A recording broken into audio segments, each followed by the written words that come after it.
Private Lender Podcast, Episode 14. The Private Lender Podcast quote of the day comes to us from Peter Lynch, who said, "Know what you own and know why you own it." This is the Private Lender Podcast, the show that shares practical advice and know-how for new and seasoned lenders, from private mortgages on single-family houses to joint ventures on commercial projects and beyond. Discover details about investment vehicles that you won't find at your local bank or online broker. Listen and learn from private lenders and real estate investors, as well as from professionals and entrepreneurs, as they share the details, strategies, and the insight that allows for successful and prosperous lending. Now, get ready to increase your ROI. Here's your host, Keith Baker. Hey, Lender Nation. Welcome back to the Private Lender Podcast. I'm your host, Keith Baker, and I just want to say thank you for sharing your time with me today. Got an interesting interview with Landon Rothstein today. He's a local Houston area heavy hitter when it comes to real estate, and he's partnered up with one of the, premier investors in the Houston area, and they've created, that's Ray Sasser, and they created 713 Houston Area Real Estate Networking, who is a sponsor of this show. In addition, Landon is a partner in Asset REI LLC with myself. So, full disclosure, I've known Landon quite a while, and I think you'll hear why we get along and we are partners. We tend to cut up a little bit. I want to go ahead and apologize ahead of time that I'm having some audio issues, some difficulties with the quality and software and whatnot. I'm a one-man shop, and I got to learn it all. So it's going to take a little bit of time, and you'll hear my voice kind of reverb and echo while Landon was on the phone during this interview. We had some computer issues, so Landon was using a telephone.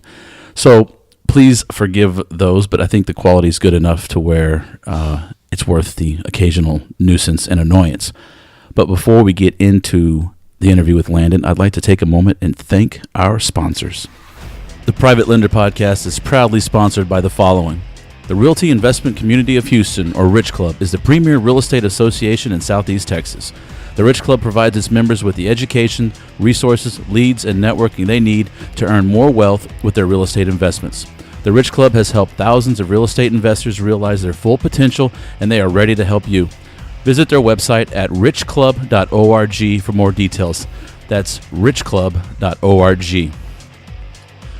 713 Houston Area Real Estate Networking with Landon Rothstein and Ray Sasser. Come out and experience one of the fastest growing meetups of real estate investors. Visit privatelenderpodcast.com/sponsors for more information regarding 713 Houston Area Real Estate Networking Meetup. And now, back to the show. Okay, I want to thank the Rich Club and 713 Networking for sponsoring the Private Lender Podcast. And speaking of the 713 Networking Meetup, let's get straight to the interview with Landon Rothstein. Joining us today is Landon Rothstein, a Houston area heavy hitter when it comes to real estate investing, and he also happens to be a partner of mine. So, Landon, welcome to the Private Lender Podcast. Thank you, Keith. Great to have you, and looking forward to a great conversation. I know you got some interesting things, some events coming up we'll get to towards the end of the show, but if you can, just for the listeners, give us a little bit of your background and how you got to be the rock star real estate investor that you are.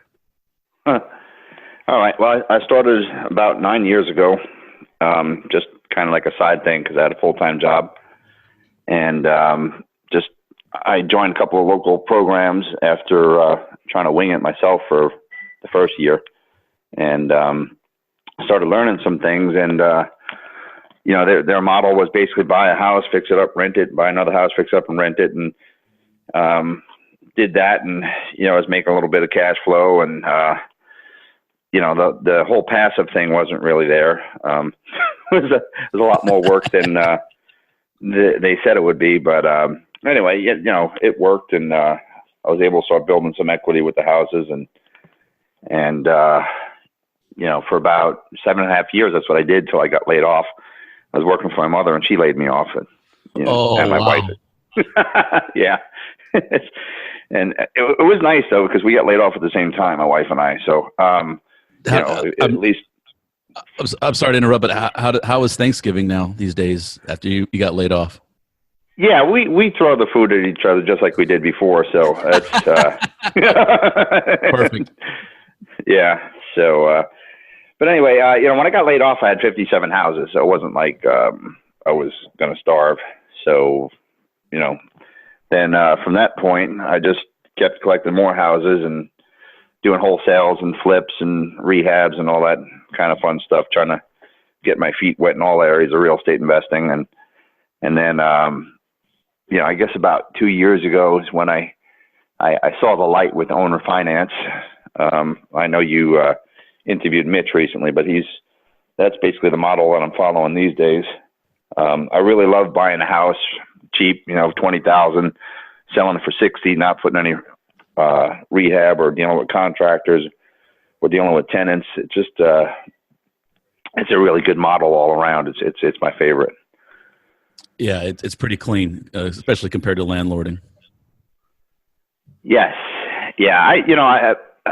I have 46 rentals and 38 notes, and I'm trying to convert all of my rentals over to notes because life is a lot easier. Not worried about toilets and leaky roofs and all that kind of stuff. Yeah.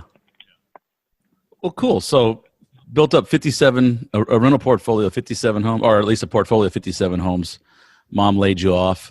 And it's funny because you were looking for private lenders to fund your owner financing, and that's actually how we met, through a mutual friend who went from flipping into wholesale mode and didn't need any private money. So he graciously threw me under the bus and in your sights. And I think we made I did a small loan. I think the first loan with you was in the $30,000 range, and then we got together. We figured we're both degenerate enough to get along, so we created Asset REI and put that Mitch Stephen owner finance model to the test, and so far so good. Happy with it, and no toilets, no tenants, no termites. It's working. You buy a house for $5 and sell it for $30 and make the interest on the spread on the interest is it's a good thing. So I thought that was kind of funny when I threw it out to Chris. I was like, hey, you got any private lenders? And I always think to that Ron LeGrand saying where he says, give you one of my private lenders, I'll give you my wife first. Right. So I just threw it out there, and Chris like, yeah, I got somebody. And I was like, yeah, he's got to be pulling my leg. I didn't think he really had a private lender he was going to part with, because you know how it is in this business. It's like there's one investor. Well, there's 100 investors for every private lender. It seems like, Mm-hmm. They're all fighting over the private lenders. You guys are a rare commodity. So, people really are looking for you to put you to use. I mean, I kind of had to. My first 4 properties I got, I went through banks, and then I had some DTI issues, and I was kind of forced to go look for private lenders because I really wasn't wholesaling. And I know that you know this, but everybody else might not know this, but I'm just not a big fan of wholesaling and flipping. I want to hold on to properties. So early on, I just needed to go get some private lenders lined up, like right away after I hit house number 4.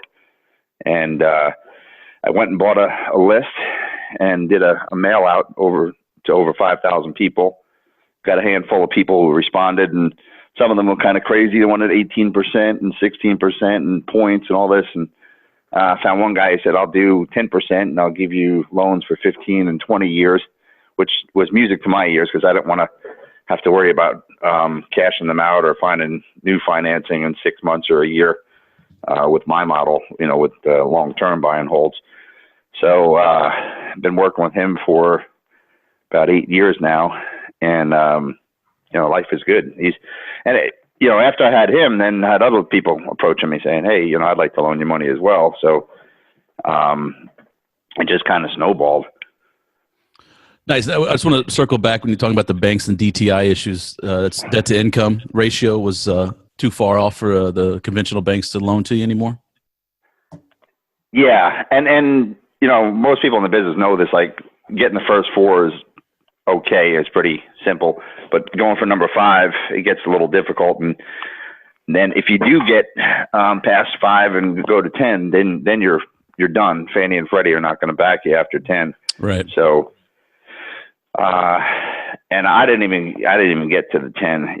My debt to income ratio just did not support that at the time. and now I have too many houses to get the 10 conventional. So I just still have several conventional loans. I was able to put 4 loans in my wife's name. That helps. Yeah, and I recommend that to anybody. If you're not married, get married so you can put some loans in their name. Yeah, it doesn't cost any money.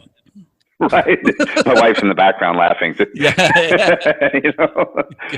That's great. That's funny. Oh, it was a dual purpose marrying her, just for that aspect, so I can get some loans, and also for my Spanish speaking buyers, because she's from Mexico. So I put her on. Here, honey, it's for you. Hey, I've seen it. It's great. Yeah. Oh, Spanish? Yeah. No, I don't. Let me pass. Yeah, no hablo. Honey, it's Jose. He wants to talk to you. So, let's talk about a little bit. You got some success with one private lender, and it spreads word of mouth to where people are coming to you because they see, what a great model it is, and especially if somebody's got some money sitting in a CD or a savings account, and earning, in the past few years, what are they, 1.5% today, maybe 2% tops, and right, or the people in the bank are earning 0.25%. Yeah. So yeah, you're getting nothing if you got your money parked there. Or give it to somebody like yourself, who's out there, who's active, and that, I always say all investments have risk, but when you have an investment that's backed by, or in this case, secured, it's not secure, but it is secured by a piece of property, you're not going to go broke.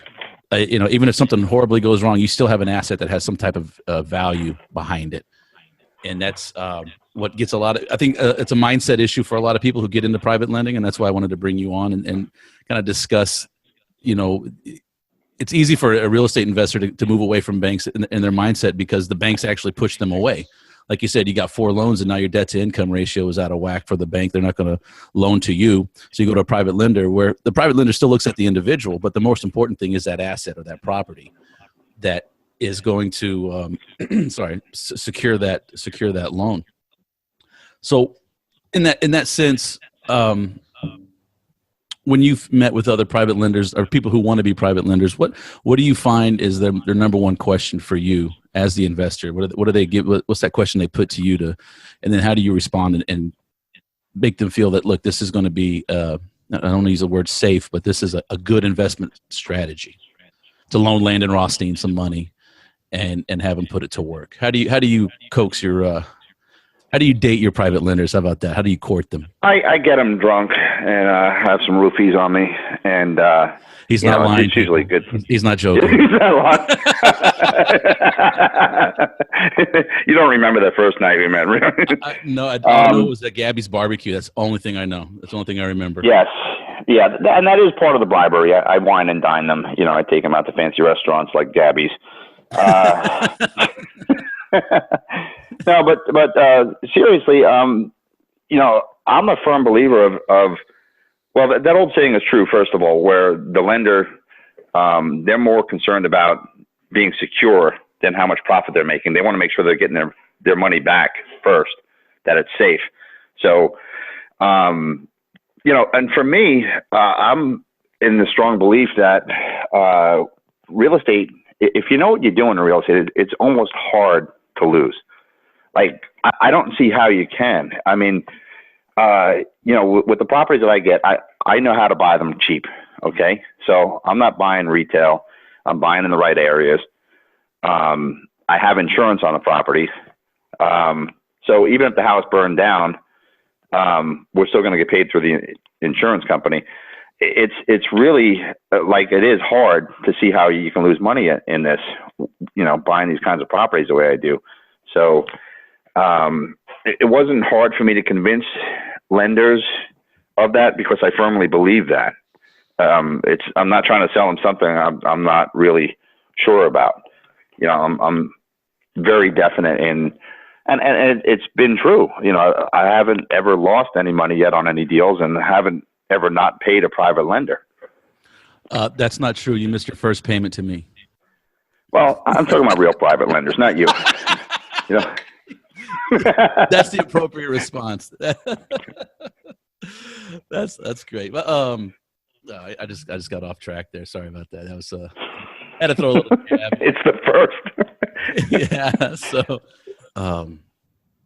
Yeah, you bring up a very interesting point that I always say is the number one rule when it comes to private lending is ROI, the return of the investment, and securing it and getting that back. That's my number one priorities. If Right.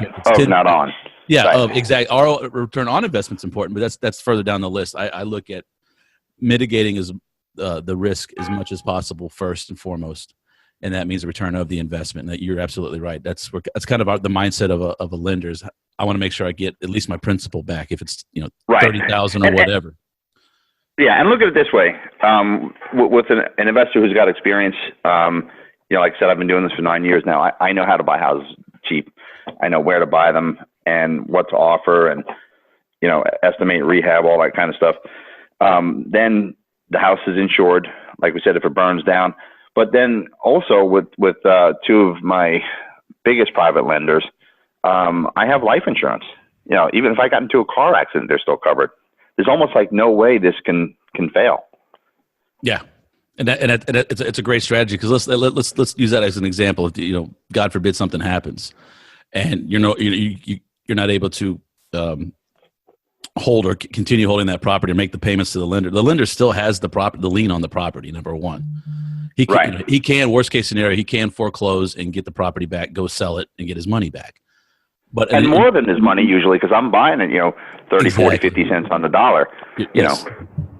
You're buying at a discount, and so when he does have to foreclose and take it back, usually he can get more than what he's got into it. And as private lenders, we keep our loan to value or LTV small enough, under definitely under market value, so that God forbid something does happen, we can dispose of the property quickly and get our money back. But then you've gone above and beyond and have the life insurance policies to essentially cover your notes, not just help out your wife in the case of your demise, but to help out your business and to protect your business. And that's a very smart thing and a very wise thing to have, because that goes a long way to making that lender feel very comfortable giving you their money.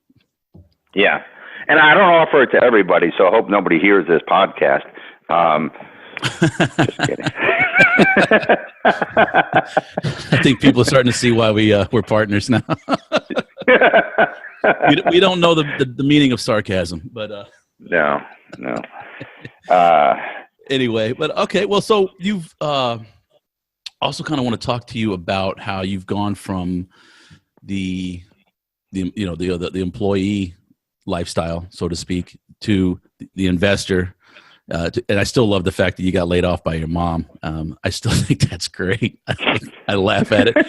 But now you're in a position now, like I said, you're a heavy hitter in the Houston real estate market, because you and Ray Sasser have put together the 713 Houston Area Real Estate Networking Group. That is a sponsor of the podcast, so thank you for that. And I won't charge you for being on this show because you're sponsoring it. But talk a little bit about that, because this is kind of it's hard to. I was trying to think earlier, how am I going to present this? But this is like a huge shift. I think from like an investor to let's call it you've got some fame and some notoriety, and you guys are, but not like it's undue or unjust, because you guys, I know you bust your tail to put together a really good meetup group, and it is growing by leaps and bounds. So touch on that a little bit. I am kind of a big deal now in Houston. Landon has a lot of leather-bound books. It's very true. Yeah, I do. Yeah. Going back to going from the employee to entrepreneur, that was a big jump for me, because I was always a W-2 employee my whole life, and it's just nice having a check coming in every week. It's a big lifestyle change going from employee to now employer. And it was scary, to be honest with you, because, now you have to hustle, and, it's sink or swim time, and things don't always go the way they're planned in real estate or any other business, I guess. And things blow up, and then you get kind of nervous. But, as I've just started collecting more and more properties, and they're all producing income, that fear just went away. Because, let's say I'm averaging like $500 per property. you can have some mistakes in there, and you got so many other properties. Like I've got some vacancies right now, for example, but it doesn't hurt me so much because I've got so much income coming in from all the other properties. So it's all like everything else, a numbers game. And the more you collect and the more money producing properties you have, that fear of failure just diminishes. Success breeds confidence, doesn't it? In the morning. Yeah, absolutely. And for the investor and for the lender as well. Yeah, because there's a lot of things I've experienced in the past 9 years now that I'm not really getting surprised much anymore. I have spent over $100,000 on education, so I would learn and not have so many gotchas and things blow up in my face. And it's worked out well. I mean, I'm glad I spent that money in education because I wouldn't be where I am today if I didn't. But circling back to the 713 and my partnership with Ray, well, I guess most people probably around here know Ray Sasser, former president of the Rich Club. And he's like a walking dictionary or encyclopedia on real estate. Yes, he is. He's a good guy to be around. You got to have your notepad when you're around him. He's just so knowledgeable in all areas of real estate. And it's just amazing how much he knows it. So I feel really blessed to have him as a partner. So we started out just meeting and having my office and his office get together, and we were sharing ideas, and then we started inviting outside people, and it was about 14 or 15 months ago, and just every month it just kept getting bigger and bigger and bigger, where we had to change locations. First we were at a little Italian restaurant, then we went to a little Mexican restaurant, and we outgrew that. Now we're at a hotel where last month we had 220 people, and this month with Ronald Grand coming, we're probably going to have 300, 350 people. It's going to be our biggest event ever. And, for me, the journey with the 713 real estate group, it's just been great to hang out with people like Mitch Stephen, John Jackson. Now when these people come into town, they come stay at my place, and then they'll present at our group, and it's just a great thing all around. I get to pick the top leaders in the industry. I get to pick their mind, like Duncan Weirmans and Randy Hughes, the land trust guy. I really enjoy all of it. It's a lot of work. It took a lot of work to get here, but I really enjoyed it all. Yeah, and you touched on a very good point. Proximity is very powerful, and like you said with Ray, bring your notepad, just because he's, just spitting out just so much knowledge of local real estate. Real estate is local, and he certainly knows it. And an example of that was he had one of his students up in the Woodlands had a house. This is a couple of years ago, and they decided to kind of have like a little event, like come out to the house and we'll walk you through it. And the first thing he was like, Woodlands, the stucco, they have problems. He's like the only guy in the room who knew that because he's done so many deals up in the Woodlands. That's North Houston for those who aren't familiar, but he knew the common problems in the common areas. He knew, and same thing with Chinese drywall when we had the problem with that, when inspectors like Kevin Smith were finding it, and Ray was right on top of it. Or he'll tell you, don't buy a house if it has the breaker boxes by this company because they're going to catch fire. And like you said, just having all of that around, just a Ray Sasser alone is worth it. But now that you have this meetup and all these, these other heavy hitters that are national are coming through and sharing their knowledge. It's a great group. And I love that. I've got a better Ray Sasser example for you. I was buying a house out in Huffman, and I was talking to the owner who had lived there since he was like literally 1 year old. He was in the house for over 35 years. And I was on the phone with Ray like at the same time, and I was telling him about the house, and he says, well, does it have a wood shingle roof? And I'm looking at a composition roof, and I asked the owner, I said, is there a wood shingle? And he says, no. And I said, well, are there wood shingles underneath? And he says, no. And Ray says, well, I don't believe that. He says, go up in the attic and take a look around, and if you see the wood strips, you'll know that it's a wood shingle roof. And sure enough, I went up in the attic, and it was a wood shingle roof. This guy who lived there all his life didn't know what kind of roof was. Ray wasn't there, and he was telling me what kind of roof it was. So I was like, wow, this guy just knows an awful lot. And this was even funnier. So I was going to leave the house, and my SUV would not start. So I was still on the phone with Ray, and he's like, well, lift the hood, pull this off, and do this and that, and it'll start. Sure enough, lifted the hood, pulled off the hose he was talking about, and got the vehicle started. I said, I want to hang around this guy. So. Absolutely. Now, you guys also you and Ray also do some coaching, do you not? Yes, we have a coaching program.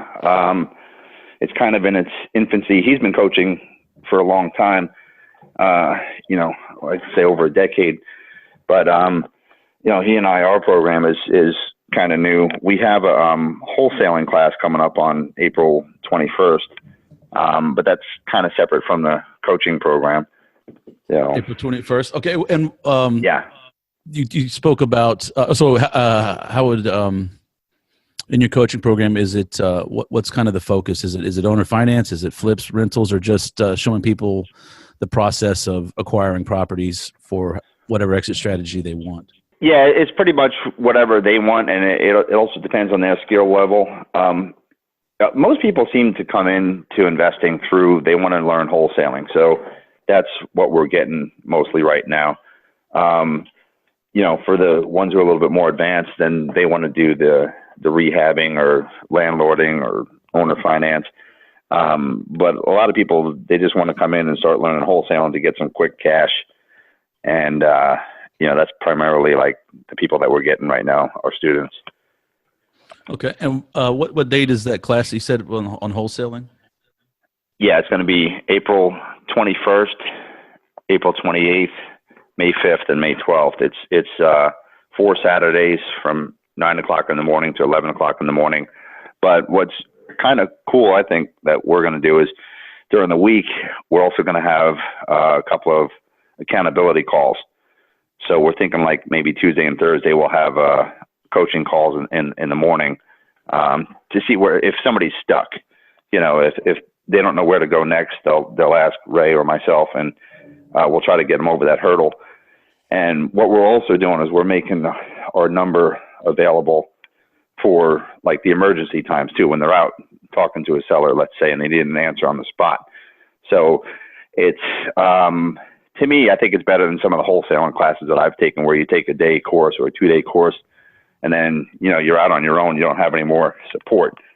I just think it's a better model. Yeah, absolutely. And you've got Landon Rothstein and Ray Sasser supporting you. So that carries a lot of weight, certainly in my book. So tell us more. Yeah, and in my case, physically and literally. And literally. Yeah. I'm dropping a few pounds, man. I'm losing it. Yeah, you are. Yeah, I'm proud of you, I'm going to have to look for a fatter guy to hang out with to make me look skinny now. You were my go-to guy for that. Oh. I'm here to help. But hopefully there'll be a lot less of me around. But let's circle back. When's Ron LeGrand coming to your meetup? Okay, Ron LeGrand, he will be here April 12th, 13th, and 14th. And the 12th is the big day. That's the meetup. And like I said, there'll probably be a few hundred people there this month. And, Ron will be speaking for about an hour and a half. And he has, on Friday night, he'll have a VIP dinner for the people who sign up for the Saturday class.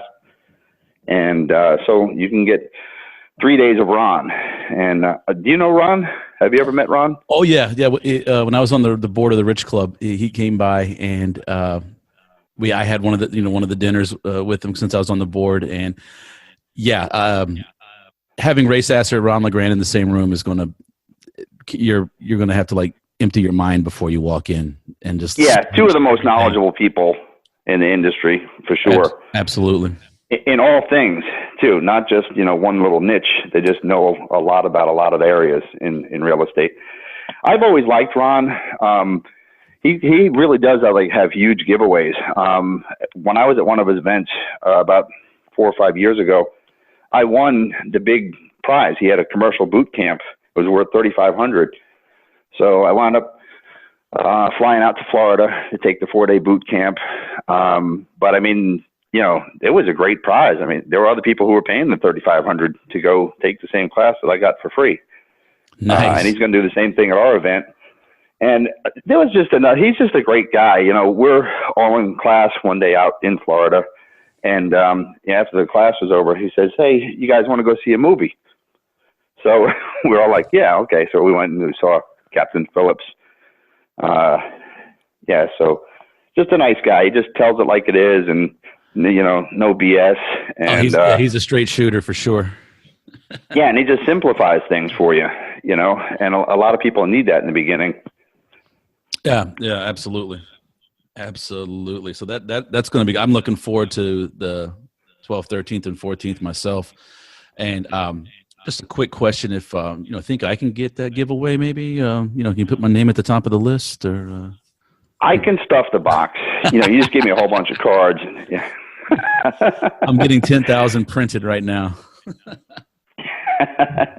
But he's very, very generous. I haven't seen anybody give away so much stuff like he does. I mean, when we have our meetup, we always try to push the speakers to give away something, and some will, give away a book or basically like a discount coupon off one of their programs, that kind of thing. But Ron, he'll give away that $3,500 program, and he'll also give away $500 cash and $100 cash. He gives over like $5,000 in prizes. Yeah. He's pretty generous. Yeah, he's definitely one of the national guru types that I listen to intently when he speaks, because like you said, he's a straight shooter and there's no BS, no fluff, and he simplifies things pretty well. So I've listened to pretty much every program he has. I'm a big fan of listening to podcasts and real estate investor material. I'll drive around in the car and listen to CDs and MP3s, whatever recordings of programs while I'm driving around, so I can learn the business better. You spend a lot of time in the car, might as well learn something while you're in there. No, absolutely. And in the Houston area, whether you're a W-2 employee and you're commuting or you're driving to look at houses, the odds are you're going to have a lot of time in the car, and you might as well make use of it. And that's how this podcast came to be. It's geared for people commuting to work or commuting to properties, looking at things that they're going to be in the car for 30, 60 minutes and, get a little education that's truly passive. You don't have to watch a video. You can keep your eyes on the road and listen and, and process the information as it comes in. Yep. So I'm right there with you, obviously. So how do people get a hold of you? And Ray, how do they get a hold of obviously the 713 meetup, they can go to privatelenderpodcast.com/sponsors, or just click on the sponsors link and there'll be the 713 Houston area real estate meetup information. Will take you to the meetup page. But if someone has a question on coaching or some of these classes that you've mentioned, how do they get in touch with you? Okay. Yeah. Well, a couple of ways. They can call 281-852-7777. That's my cell phone, so they can call or text there for any information. And my email address is Landon, Landon, @sellerfinanceme.com. That's for my owner finance properties. Okay, and all this information will be in the show notes page as well. So if you are driving and can't write it down, just go to the show notes. This will be episode 14 with Landon, so grab it there. And the way to get in touch to find out about our meetup is if you go to meetup.com, you can go to just put in the search bar 713 Houston Area Real Estate Investor Network. Yeah, with Landon Rothstein and Ray Sasser. I'm looking at it right now. Yep. And that's held, except for the one with Ron LeGrand, that's held the second Wednesday of every month at the Holiday Inn Express and Suites at 125 Airtex Drive. It's at I-45 and Airtex, North Houston. Sounds like you've been there. Time or two, yeah. Yeah. So, excuse me. Speaking of giving things away for free, are you going to go to the Quest IRA Expo up in Dallas in August? It wasn't on my radar, but I travel all over the place going to these kinds of things now with various groups. So I'd be interested in it. Well, if you sign up, use the promo code Baker Expo, and you get 25% off your tickets. So that just Nice. happened. They just emailed me that. So yeah, I want to get that out there to anyone listening. I'll be at the expo. I'll be recording some podcasts there. I'll also be speaking on a panel of private lending and technology. So I want to invite everybody out. I'll even see if I can get you in, maybe even for 50% off, Landon. I don't know. We'll see. Depends on how much fun that you make out of me. But anyway, Right. yeah. So just use, if you're signing up, go to Baker Expo, 25% off, and definitely check out Landon and Ray's meetup. And I can't the coaching. I mean, there's like a handful of mentors and coaches in this town that I would trust, and yeah, you guys are definitely on that list. So I highly recommend people get in touch with you. So, Landon, I want to thank you for coming on. And anything else you'd like to say before, or get out there before we say goodbye? No, just hope to see everybody over at the meetup on April 12th. It'll be a big one, a fun one. There's always free food, free drinks, wine, beer. Free food, wine, and beer? Yes. There's a lot of free things. There's free parking, there's free education, there's free networking, and for you wholesalers, bring your deals. Deal sharing. Oh, wow. So, okay. That's... Yeah. So you can get fed, you can get drunk, and you can get your deals sold. Yes. Maybe not in that order. Maybe not in that order, but that's the idea. Okay. Right. So it's a good time for all. Well, especially if you got a bottle of roofies. So... Yeah, right. All right, Landon. We better. Well, I don't need those new lenders. Exactly. So I want to thank you for coming on and sharing your story with Lender Nation today. And of course, I'll be seeing you soon. But it does mean a lot, and I wish you all the success in investing and everything in the future. Thank you, Keith. See you soon. All right, take care. Bye-bye. All right, that's going to do it for episode 14. I want to thank you for listening today. And I'd also like to ask something of you. If you're listening to this for the first time or the 14th time, if you would please go to iTunes, Google, Stitcher, or SoundCloud, wherever you're listening to this podcast on, whatever platform, please leave a rating and review. My goal is to teach people about private lending and how to do it safely and successfully. And by getting the more ratings and reviews that we get, the better and further the reach becomes. Higher up in the ranks in iTunes and whatnot, so it helps get the word out there. So this podcast is free, but I am going to ask you to pay a small price and go leave a rating and review if you haven't done so already. If you have, thank you very much. I greatly appreciate it. Well, that's all the time we have for today, gang. I wish everybody in Lender Nation happy and prosperous lending. Take care. Thanks so much for listening to this episode of Private Lender Podcast with your host, Keith Baker. For more great content and to stay up to date, visit privatelenderpodcast.com. If you enjoyed today's episode, please rate and review, and we'll catch you next time.